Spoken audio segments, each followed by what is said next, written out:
Opa, sejam muito bem-vindos, seja muito bem-vinda. Thiago Aguiar aqui, Mobile Developer, e nesse vídeo de desenvolvimento Android eu vou te mostrar como a gente começa a trabalhar com o sistema do Codebase Database. O que é o Codebase, né? Basicamente a gente vai aprender nessa aula a utilizar o recurso para trabalhar com um banco de dados como serviço, ou seja, um banco de dados distribuído que vai facilitar a gente trabalhar com um banco de dados NoSQL dentro do Android.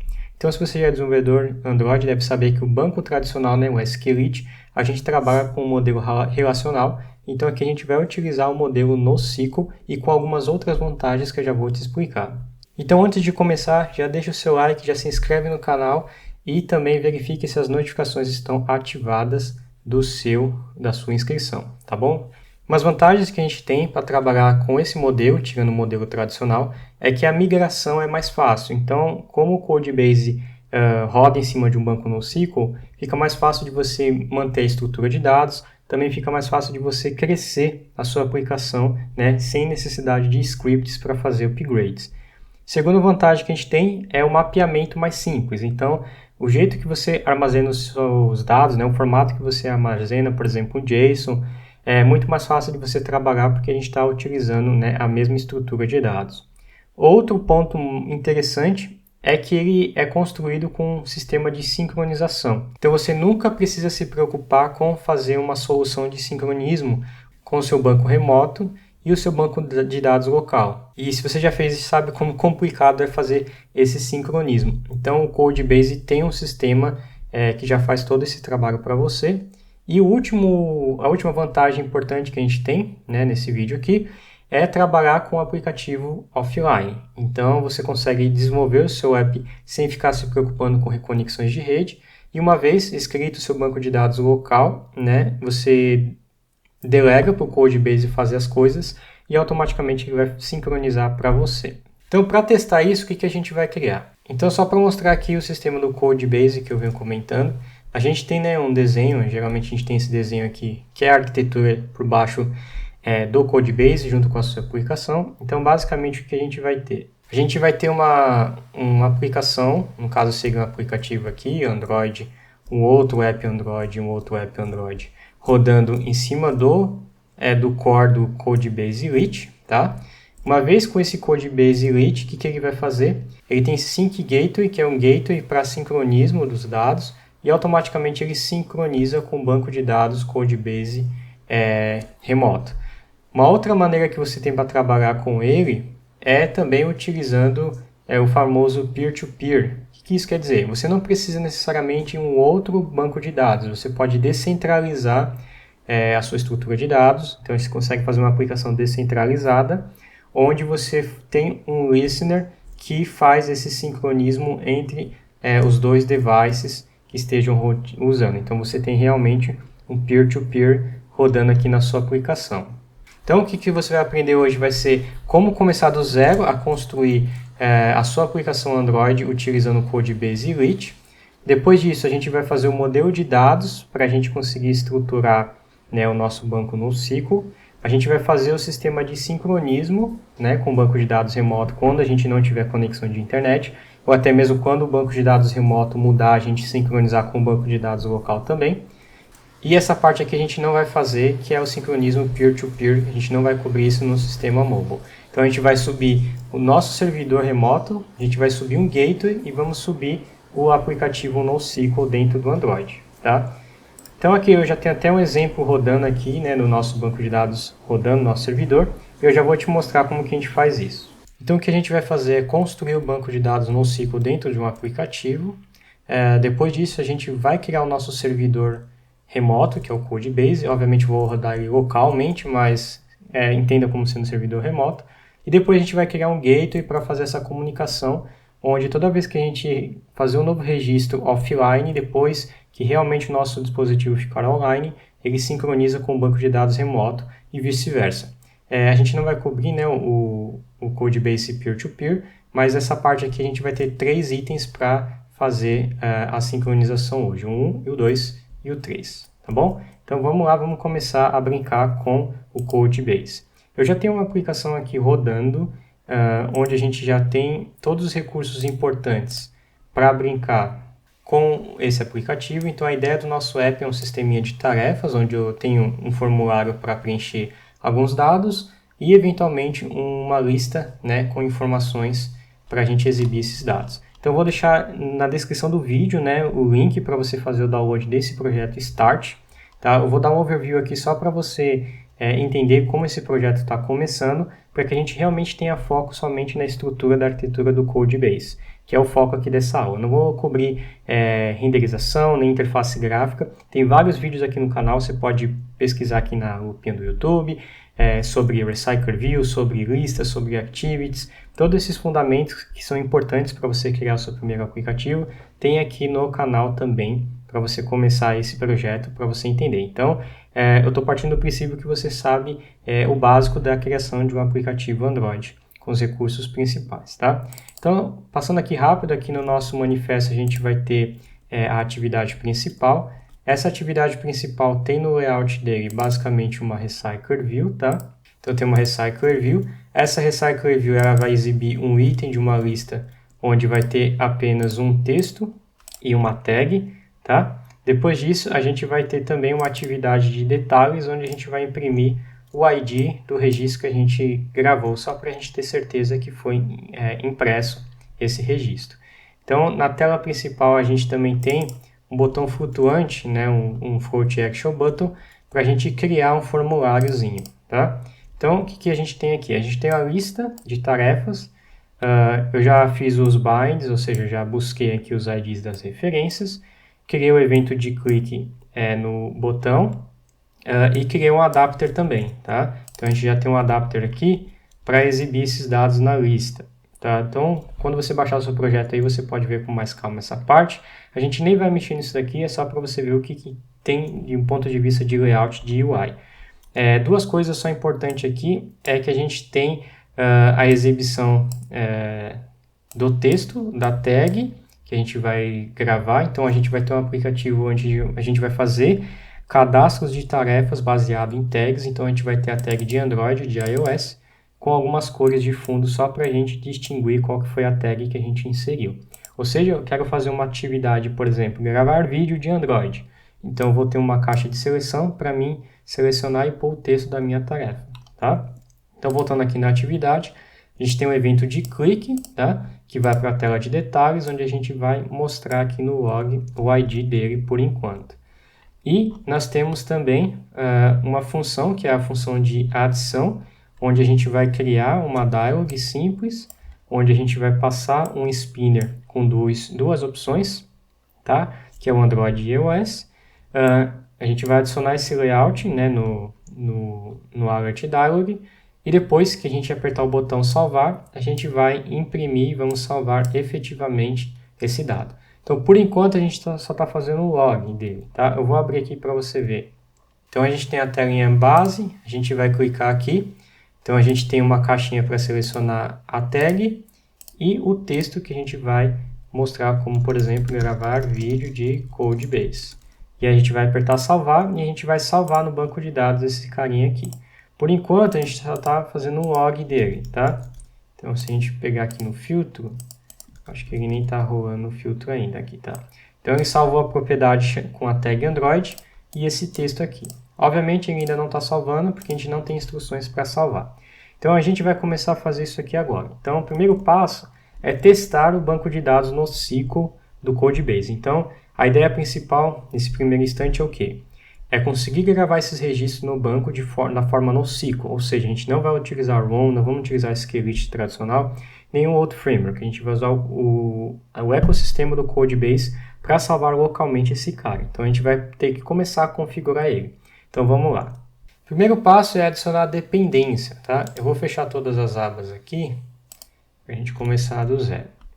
Então vamos lá. A gente vai abrir aqui o build.gradle e a gente vai precisar adicionar a dependência do Codebase.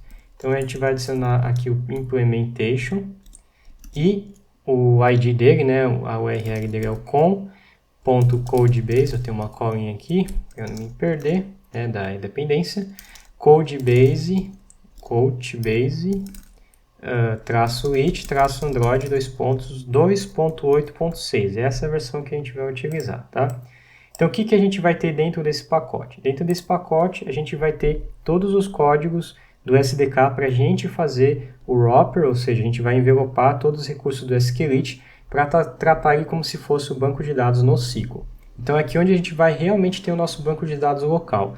A gente ainda não está trabalhando com o servidor remoto. Aqui é só dados locais por enquanto, tá bom? E aí, essas dependências ficam no repositório diferente, né? Se você abrir aqui o build.gradle no nível do projeto, a gente tem aqui o Google e o Maven Central, mas ele não está dentro dessas dependências, tá? Se você estiver utilizando o Android Studio, por exemplo, o ArctiFox ou algum superior a ele, você vai ter que adicionar aqui a dependência do Maven, tá? Aqui no settings.gradle, você vai abrir o settings.gradle, vai escrever Maven e vai pôr a URL onde fica essas dependências. Então, a URL que fica dessas dependências é esta daqui que eu vou copiar e colar aqui para ganhar um pouquinho de tempo. Então, aqui, mobile.maven.codebase.com/maven2/dev/. Então, essa é a URL onde fica o Codebase, né, aquele SDK do Lit aqui do Android. Então, vou apertar para sincronizar e a gente já vai ter a dependência criada. Beleza. Então, agora a gente vai ter que criar a classe que vai administrar o nosso banco de dados local. Então, o que a gente vai fazer? Eu vou fechar aqui de novo, vou criar um novo arquivo, eu vou chamar ele de Data Manager, então ele vai ser o gerenciador de dados aqui pra gente, tá? Esse carinha aqui, como que vai funcionar? O primeiro passo é tratar ele como se fosse um objeto do tipo singleton. Por que objeto tipo singleton? Porque a gente só quer uma instância desse banco de dados em execução durante a aplicação. Então, eu vou estruturar ele para que ele funcione como se fosse um singleton, ou seja, uma única instância viva dentro do nosso aplicativo. E para isso funcionar, eu vou ter que fazer uma classe, um código, né, uma função de classe, para a gente conseguir retornar para a gente essa instância já viva. Então, o que eu vou fazer? Eu vou guardar aqui no Companion Object uma variável chamada instance, e o tipo dele vai ser o nosso próprio tipo, começando como nula. Então, aqui a gente vai armazenar uma instância única desse objeto Data Manager. E agora eu vou criar uma função, que é a função da própria classe, chamada de getSharedInstance. Então, vamos buscar a instância compartilhada, tá? E aí vai me retornar o Data Manager. Então, a gente vai ter que retornar este objeto aqui. Então, o que a gente vai fazer? Vamos verificar se a instância for igual a nula. Aí a gente vai criar uma nova, passando aqui o Data Manager no construtor. E depois a gente vai retornar a instância efetivamente, tá? E vamos descompactar, porque aqui ela é um opcional, então automaticamente eu vou tirar, né, o nullable daqui. Então o que eu estou fazendo aqui? Eu estou verificando se a instância não existe, cria. Então toda vez que a instância já existir, ele não vai criar, só vai retornar direto, tá bom? Então, esse é o primeiro passo. Segundo passo é a gente fazer um método init, né? O init é executado sempre depois do construtor. Então, é onde a gente vai realmente inicializar o nosso banco de dados. Então, primeiramente, eu vou fazer umas configurações do banco, tá? Eu vou fazer as configurações do log. Então, eu vou usar o database e a gente vai importar aqui o com.codebase.it.database. E a gente vai configurar aqui o sistema de log.console.setDomains, onde a gente vai começar a fazer o log do banco aqui, tá? Caso aconteça algum erro, a gente já tem esse carinha funcionando. Então, para a gente ter uma instância do banco de dados, a gente precisa armazenar ele aqui no Data Manager. Então, eu vou guardar aqui uma variável chamada de database, do tipo database, que é lá do Lit, do CodeLit. E aqui no init, a gente vai devolver aqui nessa variável uma instância do database lá aqui do Codebase. Então, essa instância espera dois parâmetros, o nome do banco e as configurações do banco. O nome dele eu vou chamar de Codebase app, tá? É o nome do nosso banco de dados local.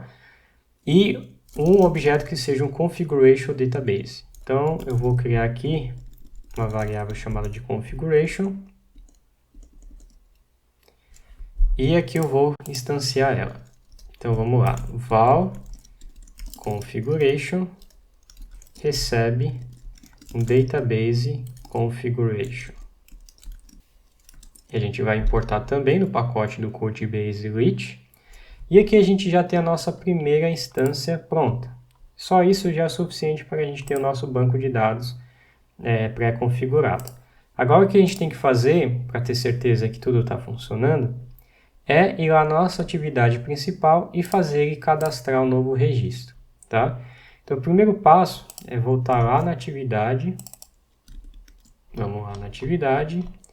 E aqui na atividade, antes de mais nada, antes de começar aqui o onCreate, eu preciso executar obrigatoriamente uma função chamada de Codebase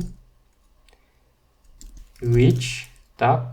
.init, e passar a instância da atividade. Então, eu vou dar um import aqui também, aqui do nosso Codebase reach, e automaticamente ele já vai inicializar, tá? É isso aqui que a gente precisa.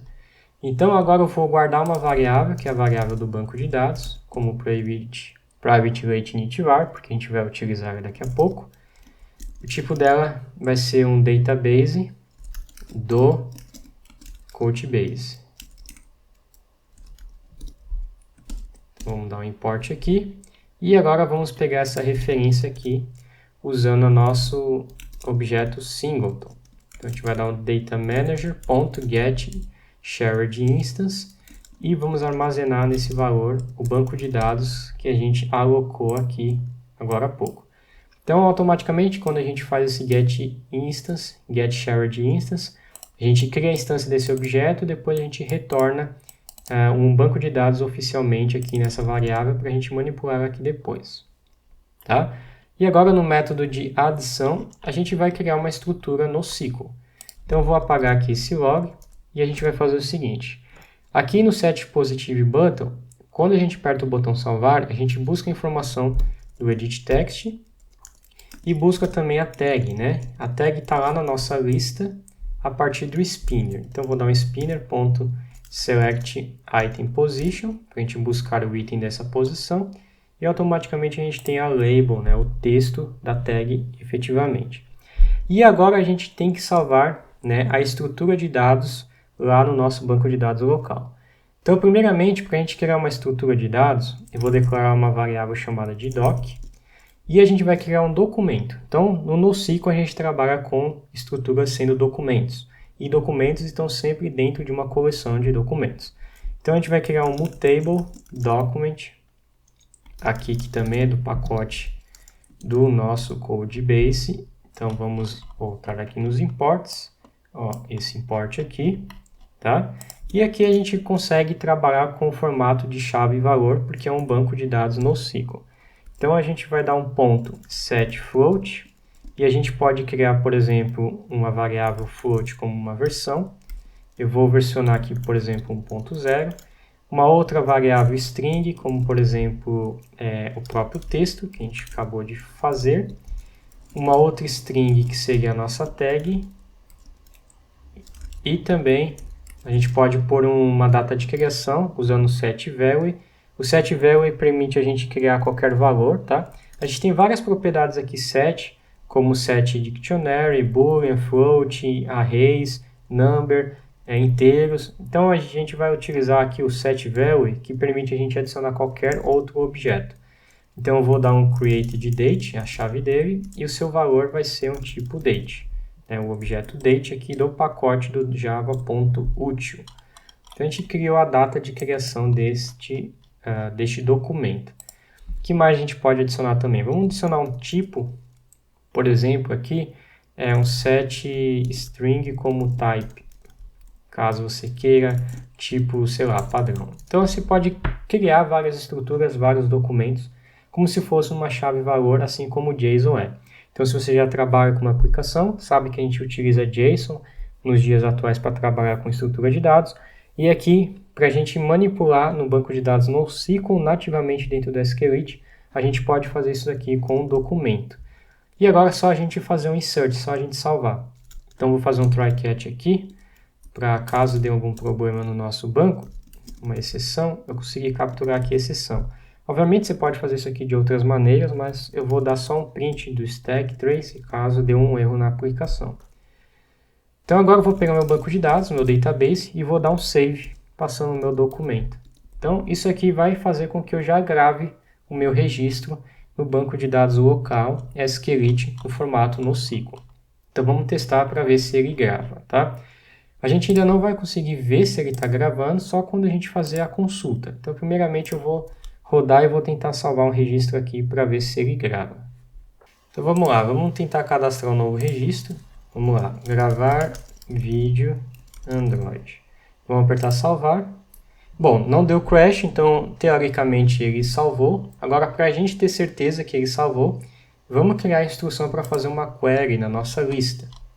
Então, eu vou criar uma nova função aqui, privada também, chamada de fetch, fetch all items, então buscar todos os itens. E aqui a gente vai criar uma query dentro do nosso Couchbase. Então, eu vou criar uma variável chamada de query, e o tipo dela vai ser um query builder, tá?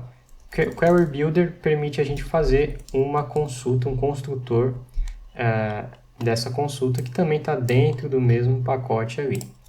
Então, por padrão, ele espera uma consulta como um SQL. Então, a gente vai dar um select, e aqui dentro do select, a gente pode começar a adicionar os campos que a gente quer que ele busque.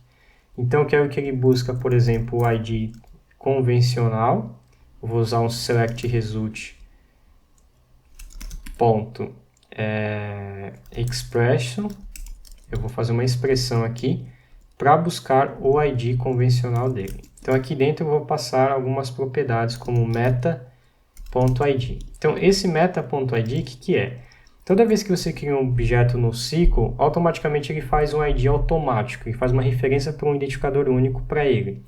E para a gente ter acesso a esse identificador único aqui no Couchbase, o padrão é utilizar o meta.id. Então, esse ID é o ID do nosso objeto que a gente está trabalhando. E as outras propriedades que você quiser trabalhar também. A própria documentação do Couchbase, só abrindo aqui um parênteses, você vai abrir aqui o Couchbase Mobile Documentation, você vai pesquisar a sua plataforma, é um ecossistema enorme, tá? Tem muita coisa para fazer aqui.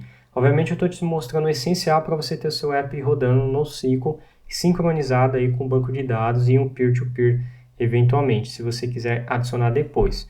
Como eu falei, tem muita coisa para você trabalhar aqui, com muitas linguagens de programação, Java, Objective-C, C Sharp, Swift, JavaScript e o próprio Android aqui que a gente está trabalhando. Então aqui, tem na parte aqui de queries, várias formas de você fazer pesquisa, várias maneiras. Vale a pena você dar uma lida depois se você for utilizar, você vê que aqui o scrolling é enorme, tem muitos recursos que você pode trabalhar. Hoje a gente vai trabalhar somente com uma query e com insert, né? Com select e com insert. Mas obviamente você pode fazer um update, um delete, você pode fazer um CRUD convencional utilizando ele. Tá? Então a documentação dele é muito boa para você ler, vale a pena você seguir depois ela. Tá? Então voltando aqui, a gente vai fazer a query, a gente vai buscar todos os dados, então a gente vai usar um select result all, e a gente vai especificar o banco. Então vou dar um from, e aqui a gente vai pesquisar um data source, database source, .database, e a gente vai passar o nosso banco de dados. E se você quiser fazer uma cláusula where, também dá, né? Então aqui, por exemplo, eu criei uma chave chamada de type, como padrão. Na hora de uma busca, se você estiver fazendo um filtro, por exemplo, uma caixa de pesquisa, dá para você fazer um where. Então aqui eu vou dar um expression.property, para a gente buscar uma propriedade, como por exemplo type, equal to, então quando a propriedade for igual a string, por exemplo, igual ao string padrão. Então aqui a gente fez uma cláusula where também. Então aqui você já aprendeu a fazer o SQL com os tipos de dados, o from da tabela e o where da onde você vai buscar. E aí com a query pronta, a gente vai dar um execute para buscar os resultados. Então eu vou guardar numa variável chamada de result o query.execute. Tá? Nesse momento a gente já tem a quantidade de itens na nossa lista. Então eu vou dar aqui por exemplo, vou ver se eu consigo fazer um log aqui. Vamos fazer um log do result.allResults, tá? Isso aqui vai me retornar o result set. Se você já é desenvolvedor web, sabe um pouco sobre result set. Se você não é desenvolvedor web, fica tranquilo que aqui basicamente é a nossa lista de retorno que veio para a gente dos nossos objetos, dos nossos documentos. Então aqui no AllResults eu tenho, por exemplo, o size, que é o tamanho da minha lista, né? Então eu vou somar aqui com uma frase, só para a gente ver aqui, tamanho da lista. Vamos ver se agora no log sai o nosso registro que a gente cadastrou aqui agora há pouco. Bom, obviamente a gente tem que fazer um fetch, né? Eu não estou chamando o método ainda, então aqui, antes do adapter, eu vou dar um fetch all items, e depois também, né, que eu gravar o registro, aqui, ó, depois de dar um save, eu vou dar um fetch de novo, para ele buscar de novo, tá? Só para ter certeza, assim que a gente salvar o registro, ele já busque o registro depois para a gente visualizar. Então vamos lá, fez uma consulta, ó, tamanho da lista 1, então foi gravado com sucesso da outra vez. Agora a gente precisa buscar essas propriedades para mostrar dentro de um adapter. Então como que eu faço isso? Eu primeiramente vou limpar a lista velha, vou dar um tasks.clear, lembrando, tasks é a nossa lista que foi adicionada dentro do adapter aqui, então eu vou limpar ela antes. Depois de limpar ela, eu vou fazer o seguinte, eu vou dar um for, onde o resultSet.allResults vai me retornar a resposta aqui, vou chamar ele de rs como response. Então eu vou guardar aqui o nosso documento. Então eu vou buscar aqui todas as propriedades usando rs.getDictionary, passando o nome do nosso banco, né? Qual que era o nome do banco de dados? É o Couchbase app. Então vou copiar ele aqui, vou colar ele aqui e a gente vai fazer a nossa consulta. Então eu vou buscar o nosso elemento, que é a nossa task, e vou criar um objeto chamado task. Isso aqui eu esqueci de falar no começo, mas é uma coisa bem simples. Eu criei um data class da task, onde a gente tem algumas propriedades. O ID, que é aquele meta ID que eu falei, que é o ID automático que ele cria, você já vai ver isso aqui em execução. O have é a revisão que ele está nesse exato momento. Tudo que começa com underline é propriedade padrão do Codebase, tá? Então você não pode usar underline, porque senão você vai sobrescrever as propriedades padrão e vai dar crash aí no seu projeto. O tag que a gente criou, né, o Android iOS, o texto e o tipo que foi o tipo padrão fixo que a gente colocou por enquanto. Então no ID eu vou buscar o meta usando rs.getString, passando aqui o ID. No texto eu vou buscar o rs wall, na verdade, aqui que são as propriedades, tá? Eu já vou te explicar aqui isso aqui, deixa eu só escrever as propriedades para ficar mais claro de explicar depois. E aqui o tag. Então vamos lá, o que esse cara aqui está fazendo? Primeiramente eu quero pegar o ID do nosso objeto, né? Então como que vai ser o nosso objeto? O nosso objeto vai ser mais ou menos desse tipo aqui. Vou fazer um comentário aqui. Aqui vai o ID, tá? Do nosso objeto. E aí o nosso objeto tem algumas propriedades do nosso JSON. Ele vai ter o nosso text e ele vai ter a nossa tag, por exemplo, seria o Android, tá? E também as outras propriedades que a gente falou agora há pouco. Então aqui vai o ID. Então esse ID aqui a gente busca aqui dentro do rs, dentro do resultSet, tá? Então a gente vai usar o rs getString para buscar a propriedade padrão dele.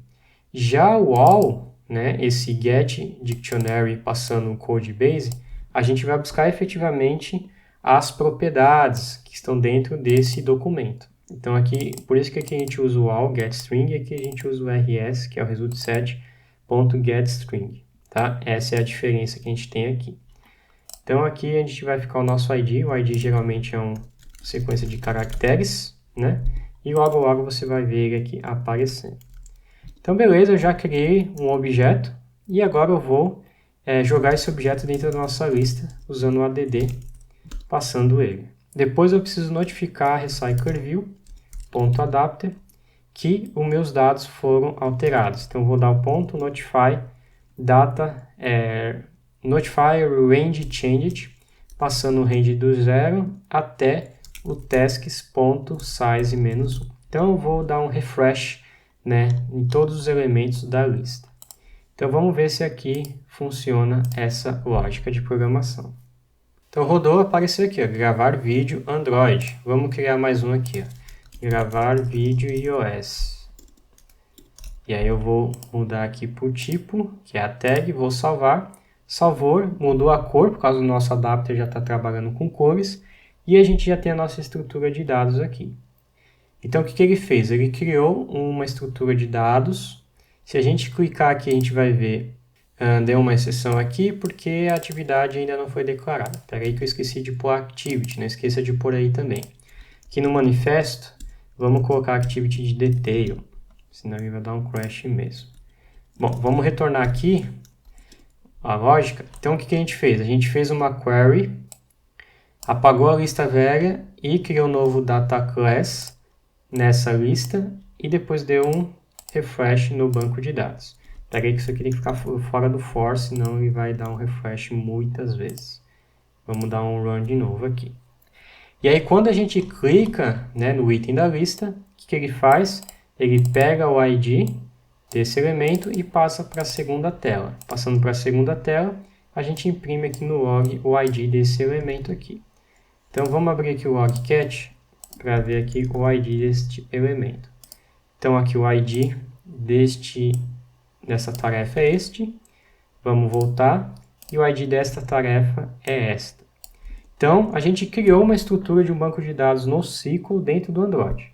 Então, a primeira etapa concluída, beleza? Se você quiser parar por aqui, você já tem um banco de dados funcionando NoSQL dentro do seu Android. Tá? Bem simples de trabalhar. Então, são alguns passos bem simples mesmo. Então, a gente cria a dependência, adicionando o Maybe como a dependência para ele fazer o sincronismo. Cria um banco de dados com o seu nome e as suas configurações. Cria um singleton, depois na hora de você inserir, você vai dar um document, mutable document, depois você dá um save para você salvar, e para buscar, você simplesmente faz a sua query, dá um execute, faz o loop no seu result set, e você tem os dados de volta aqui, tá? Então esse é o primeiro passo. O primeiro passo para você ter um banco de dados local. Agora, como que a gente sincroniza esse banco de dados com o servidor? E aí vem a segunda parte desse tutorial. Bom, nessa segunda parte desse tutorial, o que eu vou fazer? A gente vai realmente fazer um sincronismo com o banco de dados em um servidor, para a gente sincronizar o nosso banco de dados local, para que a gente consiga trabalhar de forma offline e também deixar os dados vivos remotamente. Então, o primeiro passo que eu vou fazer aqui, eu vou trocar o nome do banco, tá? Só para a gente começar a resetar ele aqui de novo. Vamos aqui no Data Manager, eu vou chamar ele aqui de Bucket App, tá? Que é o reservatório aí dos dados onde a gente vai armazenar. E aqui também no Get Dictionary eu vou colocar o mesmo nome, tá? Vamos testar de novo, vamos trocar o banco para a gente resetar os dados aqui, para a gente começar a brincar de novo com esse carinha aqui. Então vamos criar um novo registro. Vamos salvar, criou, então beleza, está funcionando. Agora para a gente trabalhar com um banco de dados remoto, o primeiro passo que a gente precisa fazer é ter o banco de dados remoto. Então a gente vai primeiramente configurar o banco no servidor. Tá? Como que a gente configura esse servidor? Então a gente vai ter que acessar o site lá do Codebase. Você vai acessar essa URL aqui, tá? Para a gente fazer o download, eu vou deixar também na descrição do vídeo. Você vai pesquisar por Codebase Server. Então tem a versão Enterprise, que é um pouco mais sofisticada, e tem a versão Community, que acho que é a que a gente vai utilizar a maior parte do tempo, tá? E de novo, o Codebase é um ecossistema enorme, tem muito recurso aqui, é igual ao Firebase, é igual a Amazon, tem muita coisa para utilizar. Então eu vou te mostrar o essencial que você precisa. Então depois recomendo você olhar a documentação oficial para você ver mais coisas, mais possibilidades que tem, tá? Então aqui eu vou rodar um servidor local. Então eu estou utilizando o macOS, mas se você estiver utilizando um Windows, um Linux ou até mesmo a Amazon, um CentOS, um Red Hat, um Ubuntu, enfim, qualquer computador que você esteja utilizando, um servidor, você pode instalar ele e rodar. Então você vai fazer o download, aqui no meu Mac eu vou fazer um download dele aqui do arquivo .dmg. Então eu baixei ele aqui, eu vou abrir esse arquivo Vou arrastar aqui para a pasta Application e eu vou fazer a instalação. Obviamente, cada sistema operacional vai ter um processo de instalação diferente. Então, é bom você verificar aqui na documentação como vai ser o processo de instalação do seu sistema que você for utilizar. Aí vai depender muito se você vai usar ele na Amazon, se você vai usar ele localmente, no Windows, no Mac, no Linux. Cada um é uma coisa, né? Mas é bem simples de você fazer para você subir. Então, aqui eu já instalei ele. Já está instalado para mim, o Mac é bem simples de instalar aplicativos. Então agora eu só vou vir aqui em aplicações e vou inicializar ele aqui. Então vou abrir, automaticamente ele vai ficar rodando. E aí para eu visualizar ele rodando, eu vou acessar uma URL aqui específica, tá? Ele já vai abrir para mim, ó, essa daqui, ó. Então na minha porta 8091, eu já tenho aqui no /ui/index.html a tela principal do meu servidor. Então eu tenho que configurar o primeiro cluster, né, o nosso banco, para ele rodar. Então vou dar um setup, vou chamar aqui de cluster app, que é o nome. O nome do usuário eu vou chamar de cluster admin. E assim eu vou pôr 123, 123, tá? Para a gente criar aqui um cluster, aceita os termos, configurar.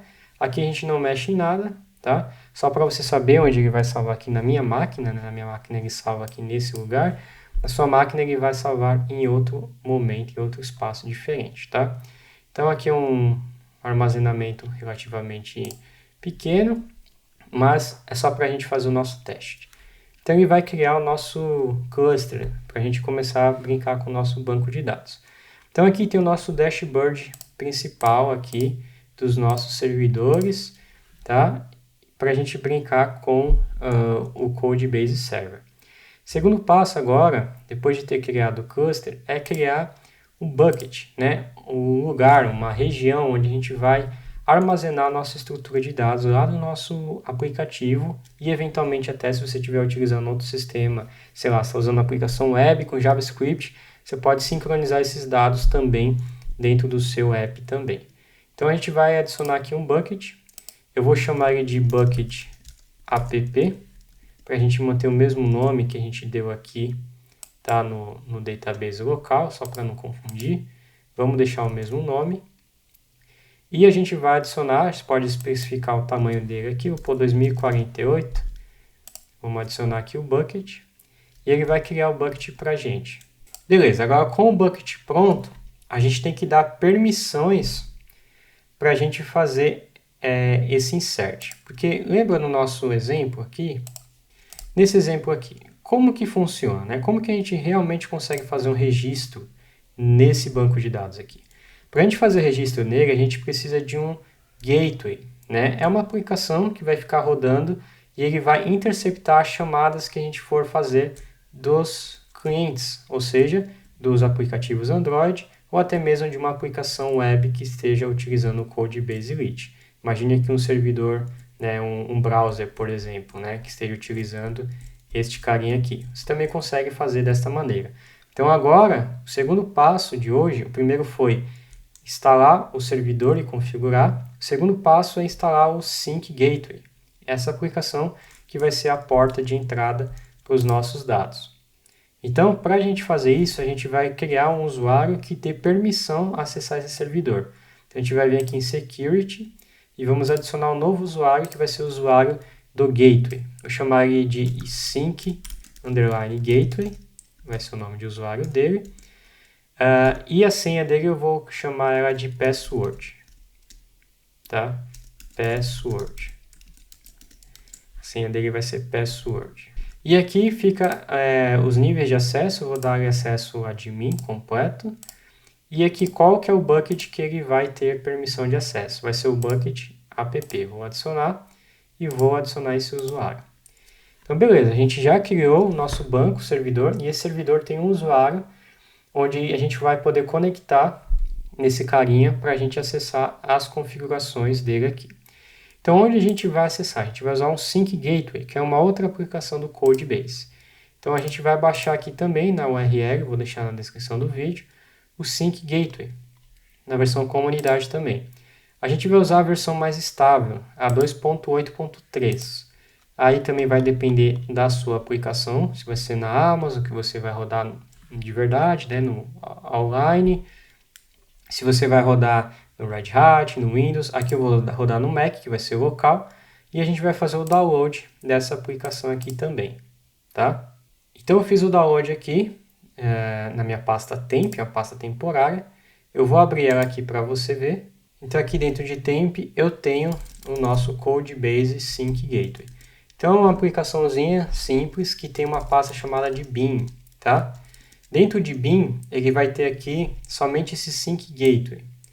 E vai ter que adicionar um arquivo para ele configurar o banco. Então, como é que acontece a sincronização? Para que os clientes se conectem com o servidor, ele precisa passar pelo gateway. E para que o gateway se conecte ao servidor, a gente precisa do protocolo e do nome de usuário que a gente acabou de criar. Ou seja, eu preciso dizer para o gateway qual que é o banco e o bucket que ele vai se conectar. Então tem um arquivo, precisa ser nesse formato JSON, eu também vou deixar na descrição do vídeo, ou até mesmo quando você baixar o arquivo final, que eu acho que é mais fácil de você ter acesso, você vai ver a estrutura desse JSON. Eu vou abrir aqui para você ver como que ele funciona, tá? Então esse JSON vai ter uma interface admin, apontando para a porta 4985, uma interface convencional, que não é admin, que é apontando para 4984, e aqui tem esse nó desse database que é o mais importante para a gente. Então aqui a gente vai adicionar o nome do nosso banco. Então o nome do nosso banco era cluster-app. Vamos voltar aqui só para você ver. Aqui é cluster app, é o nome do nosso banco. A porta que ele está rodando, que é a 8091 por padrão. E o bucket que a gente criou. A gente criou o nosso bucket, onde a gente vai armazenar a estrutura de dados. E o nome de usuário e senha foi aquele nome de usuário e senha que a gente adicionou para esse usuário, que é o usuário do gateway. Então, o que ele vai fazer?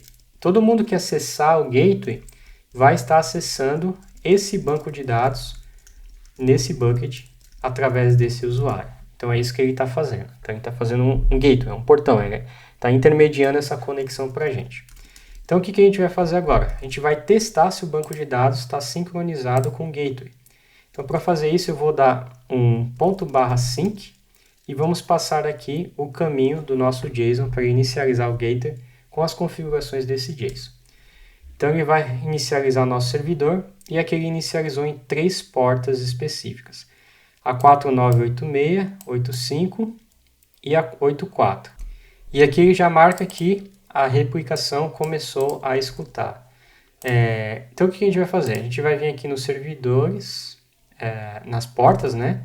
Então, vamos tentar acessar. A primeira porta, ele marca que o Codebase está rodando. A segunda porta é a mesma coisa, só que no perfil admin. E a terceira porta, ele não conectou, ele não encontra, porque o banco de dados a gente ainda não conectou a ele, tá? E aqui, se a gente dá um barra no 4984, a gente consegue ver o nome do banco e algumas definições, como por exemplo o estado dele, que ele está online. Então, nosso banco de dados está rodando, tá? Então, beleza. Então, agora, para a gente testar se o gateway vai conseguir fazer um insert no banco de dados remoto, a gente vai fazer um post, tá? A gente vai fazer um comando post aqui. Então, você vai fazer o seguinte comando aqui, ó. Vai fazer um cur, ou até mesmo se você usa um Postman ou alguma aplicação que faz requisições, você pode usar um Postman também. Vamos abrir o Postman. Então, a gente vai fazer um Postman na URL, que é a porta 4984, /cluster, e a gente vai fazer uma aplicação, rodar um JSON aqui. Vamos copiar um JSON aqui. Vamos vir aqui em Body. E a gente vai clicar aqui em Raw, JSON, e vamos fazer aqui um Olá Mundo. A chave vai ser Olá e o valor vai ser Mundo, por exemplo. Vamos tentar salvar. Então, ele retornou aqui, status 200. Opa, eu errei, tem que ser em post. Estava em get, tem que ser em post. Vamos mandar enviar. E aqui ele retorna o ID, status ok, e a revisão. Então, vamos lá no cluster, vamos dar um refresh aqui, no bucket, e a gente vai clicar aqui em Documents. Então aqui a gente tem a coleção de documentos. Dentro desse bucket tem alguns que são padrões, né, da ferramenta, mas o mais importante é a gente criou a nossa estrutura de dados aqui. Ó. Então a gente tem um documento com esse ID e a gente tem as propriedades, que é o olá e o valor mundo. Então está funcionando a nossa aplicação, o nosso gateway está conseguindo responder essas chamadas. Tá? Você pode fazer isso aqui pelo Postman também, se você quiser, ou pelo cur também deve funcionar. E aí, se você der um get, né, no barra com o seu ID, você retorna as propriedades daquele objeto, efetivamente, daquele documento. Então, está tudo funcionando. Agora a gente precisa fazer o quê? Agora a gente precisa fazer com que o nosso aplicativo Android mande essas informações para o gateway, nessa mesma porta, que é a porta 4984, para esse banco, para que ele faça um sincronismo. Então, chegou a hora de mexer de volta aqui no app do Android. Então, para mexer ele no Android, a gente vai fazer o seguinte. Um outro detalhe, antes de entrar no app do Android. Se você acessar a porta 4985, que foi essa aqui que eu tinha mostrado, /admin, /db, e o nome do seu banco, você consegue já pré-visualizar, né, a estrutura de dados aqui. Quer ver? Eu vou criar mais um para você ver. Vamos dar um create com o olá mundo 2 aqui. Vamos fazer um olá 2 e um mundo 2, só para você ver aqui. E aí a gente vai dar um enviar aqui. Enviou. Aí se a gente carregar, tem a nova estrutura aqui. Ó. Você também pode visualizar nesse caminho específico. _admin, /db, /cluster app. Tá? Então tem aqui as nossas duas estruturas de dados. Então vamos voltar lá no app do Android para a gente fazer essa lógica aqui funcionar. Então o que a gente vai fazer? A gente vai, primeiramente, no manifesto, para dar permissão de internet, já que a gente vai acessar, né, banco de dados efetivamente online. Então a gente vai ter que ter a permissão de internet. E como eu não estou utilizando HTTPS, né, geralmente no seu servidor você vai usar, mas como eu estou no local e não estou utilizando, eu preciso informar o Android que eu aceito usar conexões não seguras. Então eu tenho uma tag chamada de uses clear text traffic, a gente vai dar um true para ele, tá? E aí, para que essas modificações funcionem, eu tenho que ir lá no meu app e excluir ele efetivamente aqui. Então, eu vou vir aqui, ó, Codebase, e vou excluir o meu app.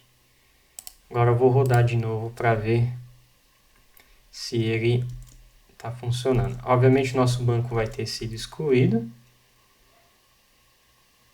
Beleza, o banco foi excluído. E agora, chegou a hora da gente começar a brincar com esses dados. Então vamos lá. A gente já tem, né, a definição do create, do insert, e agora a gente tem que ir lá no banco, no Data Manager, e informar para ele que agora a gente vai sincronizar esses dados. Como que a gente faz isso? Também é bem simples de fazer, tá? Aqui depois de criar o banco, de fazer todas as definições, a gente vai criar uma configuração, né, para o replicador. Então eu vou chamar ele de config, recebe replicator configuration e o seu construtor espera o banco de dados que ele vai sincronizar e a URL de sincronismo, né, o endpoint. Então a gente vai criar um URL endpoint e vamos passar uma URI para ele. Então a gente vai importar aqui o URL endpoint, que está dentro do pacote aqui do Codebase, e o URI, que está dentro do pacote do java.net. E aqui que vem a grande sacada também, né, desta aplicação, que é o seguinte.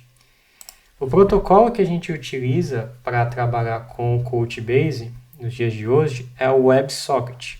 Ou seja, a gente não usa o protocolo HTTP. E a vantagem de a gente usar o WebSocket é que a gente pode fazer um banco de dados em tempo real. Se você já trabalhou com Firebase, sabe o que eu estou falando. Então a gente vai utilizar esse WebSocket para fazer o sincronismo e para enviar os dados. E é legal, principalmente quando a gente vai trabalhar, por exemplo, criar um chat, você pode utilizar esse WebSocket para sincronizar o chat em tempo real, né? Como se fosse o Firebase. Então é como se a gente estivesse criando toda a estrutura, né, de um Firebase da vida aí. Então agora a gente vai definir um banco de dados, que é o mesmo caminho que a gente fez lá no Postman, para testar. Só que aqui o protocolo não vai ser HTTP, e sim vai ser o WebSocket, tá? E aqui não precisa terminar com um barra no final. Então essa é a configuração, e agora a gente precisa também configurar como que ele vai sincronizar, o tipo de replicação.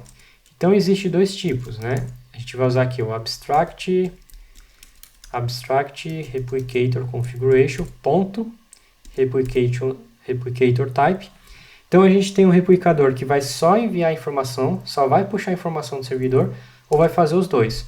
Então, fazer os dois é legal porque, por exemplo, se eu estou sem dados aqui, se eu estou, por exemplo, offline, e aí eu gravo o registro aqui offline, quando eu estiver online eu mando para o servidor.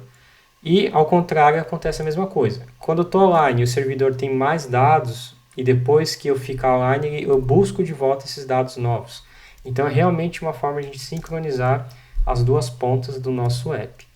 E, por último, eu preciso autenticar, né, no nosso gateway. Então, a gente vai dar um set authenticator, e eu vou usar o basic authenticator, passando a senha e o nome de usuário, que é o sync gateway, que a gente tinha definido, e a senha foi o password mesmo, tá? Ele vai dizer que está depreciada essa função, agora tem uma outra função, mas essa daqui ainda está utilizando, eu vou utilizar ela por enquanto, se você quiser mudar também, fica à vontade aí depois. E agora a gente vai ter um replicador, né? Então eu vou ter que armazenar esse replicador aqui, vou guardar ele aqui como replicator, recebe um replicador baseado nessas configurações. E depois eu vou dar um replicator.start para ele começar a efetivamente fazer um sincronismo. Então toda vez que eu precisar desse banco de dados, né, que eu inicializar esse banco, que eu ligar o aplicativo, eu vou sincronizar os meus dados. Primeiro eu tenho que especificar o lugar onde ele vai gravar o nosso banco de dados SQLite, porque no fim do dia ele vai gravar sempre um SQLite, só que na estrutura, né, no ciclo. Então eu tenho que pegar aqui, ó, o configuration.diretório e vou guardar o diretório lá, né, dos arquivos dentro do meu app, lá do /data. Então eu vou precisar aqui passar para ele o contexto. Então eu vou criar aqui no construtor privado mesmo, o contexto que vai vir lá da atividade, e vou passar ele aqui para cá, e vou esperar aqui também no get shared instance. E aqui eu já vou ter a instância do contexto para usar o filesdir.absolutePath. Então aqui ele vai gravar, né, o banco de dados no local certo. Outra coisa também que eu vou adicionar aqui como configuração é o isContinuous, para ele não ficar continuando sincronizando, para ele sincronizar só uma vez. E aqui também no start vou usar a propriedade false, que está lá na documentação também do Codebase, para ele não resetar um checkpoint, né? Então ele já vai sincronizar da primeira vez e é só isso que a gente precisa por enquanto. Aí lá na atividade a gente tem que usar o this no get shared instance e automaticamente a gente tem, né, o nosso primeiro instância do objeto, do projeto. Então agora eu vou excluir de novo.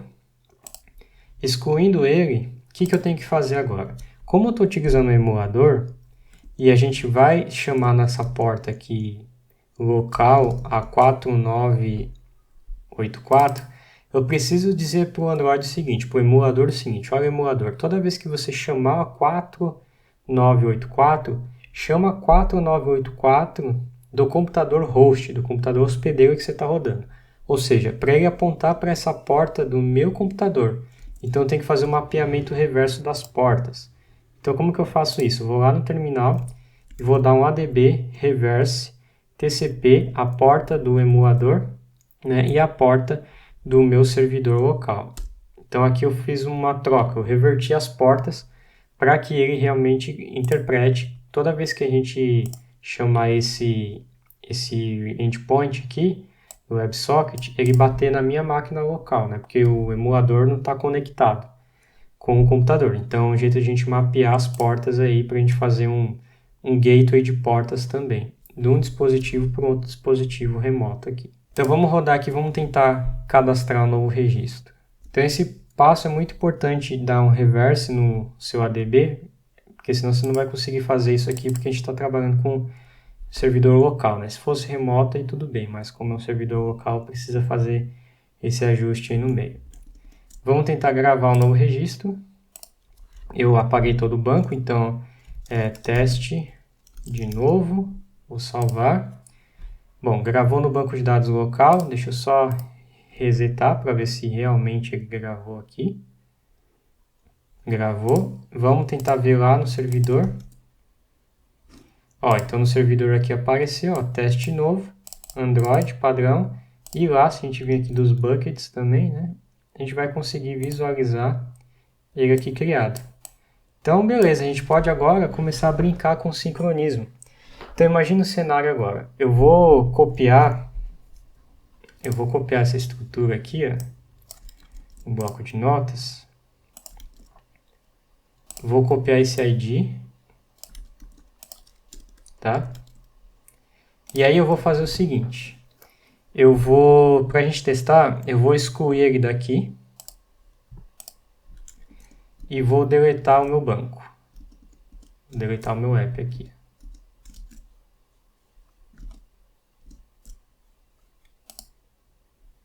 Vamos excluir o app. E vamos rodar de novo. Aí o que eu vou fazer? Não tem nenhum dado, certo? Tá zerado, o banco zerou. Eu vou lá no remoto e vou criar um novo. Vou colocar aqui, ó, dd document. Vou copiar a minha estrutura. Vou colar ela aqui e vou inserir um ID para ele. Vamos salvar. Então, salvei a estrutura. Agora eu vou reiniciar o meu banco, né? Eu vou fechar o app e abrir ele de novo. Espera aí que eu preciso matar a aplicação como um todo. É fácil dar um run aqui. E aí ele vai tentar sincronizar. Primeira vez ele ainda está em execução. Da segunda vez que ele abrir, ele já vai buscar os dados efetivamente e vai armazenar no banco de dados. Ó. Deu certo. Então vamos fazer um outro segundo exemplo. Vamos desligar o gateway. Tá? Vamos lá no gateway. Vamos desligar ele, dando Ctrl C. Desliguei o gateway. Vou salvar algum novo registro. Novo registro local. Vou pôr aqui como iOS. E novo registro local 2 no iOS. Se a gente continuar rodando, automaticamente o nosso app tem 3 registros. Mas no servidor, se a gente for procurar aqui com o type padrão, só tem um, só veio um. Então ele não sincronizou por quê? Porque o gateway está desligado, certo? Se eu voltar à internet, por exemplo, vou ter internet. Aí o que eu vou fazer? Eu vou só rodar o app. Vamos rodar o app de novo. Primeira vez ele não vai sincronizar ainda, né, na UI. Então eu vou rodar ele mais uma vez. E vamos ver aqui no banco como é que está agora. Agora tem 3 registros. Então ele sincronizou. Então tudo que estava faltando do online, ele pegou no offline e jogou no online. Então tinha um só no online. Ele pegou 2 que ficavam faltando do offline e jogou no online. E a mesma coisa inverso. Então, o que a gente pode fazer agora? Se a gente criar mais um registro aqui, ó, vamos criar mais um novo, do tipo Android, e vou falar assim, ó, adicionei no remoto. E vou dar um ID qualquer para ele aqui. Vamos salvar. Agora vamos rodar o nosso app de novo. Da primeira vez ele vai ter só os 3 registros. Então agora o servidor tem 4 e o local tem 3. Então vamos rodar de novo para ver se ele sincroniza. Na segunda vez que o usuário abrir, ele vai pegar os 4 e sincronizar com os 4. E agora os nossos servidores estão sincronizados.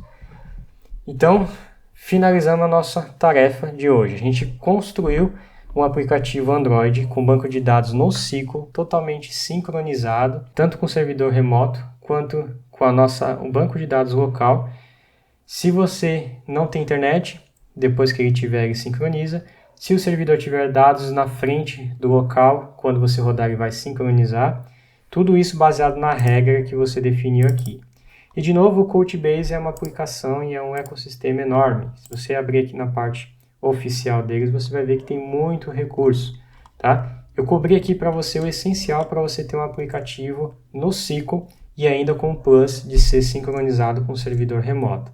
Então você vai ter que ter, eventualmente, caso você for fazer sistema de sincronismo, se você não for só trabalhar com banco de dados local, você vai ter que fazer o deploy, né, desse servidor na Amazon, por exemplo, e também fazer o deploy do seu gateway também na Amazon, por exemplo, para você conseguir bater nessas URLs públicas, não só aqui locais, e você realmente fazer esse sincronismo do seu banco. Existe ainda a terceira maneira, que é fazer o peer-to-peer, ou seja, descentralizar o banco de um servidor e realmente fazer um pareamento entre os devices que você tem, como eu já tinha mostrado aqui no exemplo da foto, mas isso aqui a gente não vai cobrir, porque aí seria um outro recurso extremamente mais avançado ainda, mas eu acho que você já conseguiu entender o poder do Couchbase e como você pode criar aplicações totalmente mobile first e também, né, aplicações sincronizadas com o menor esforço possível. Então, nosso banco de dados é bem simples, você vê que a nossa classe tem 30 linhas. Aqui na atividade, obviamente, eu não usei recurso de arquitetura nem nada, mas a gente fez um create e um select. Obviamente você pode fazer delete, pode fazer update, pode fazer outros relacionamentos, criar bancos com listas, bancos que têm documentos, documentos que têm coleções de documentos, e assim por diante, como tem qualquer outro banco de dados no SQL, como o MongoDB ou Firebase, por exemplo. Tá bom? Então espero que você tenha aprendido. Sei, é complicado um pouco essa parte de configuração do servidor, mas assista essas aulas de novo, veja o fundamento é criar um cluster. Esse cluster vai ter que ter um acesso para o gateway vai acessar, né, vai ser o intermediador para acessar esse bucket e automaticamente que os seus clientes mandar informação para o gateway vai sincronizar esses dados do servidor com os dados locais leads, né, das aplicações clientes. Tá bom? Então esse é o vídeo de hoje. Se você gostou, clique no gostei, não esqueça de se inscrever no canal, ativar as notificações e se puder compartilhar esses vídeos com seus amigos, isso ajuda demais o trabalho aqui pelo YouTube. Então eu vou ficando por aqui e te vejo no próximo episódio.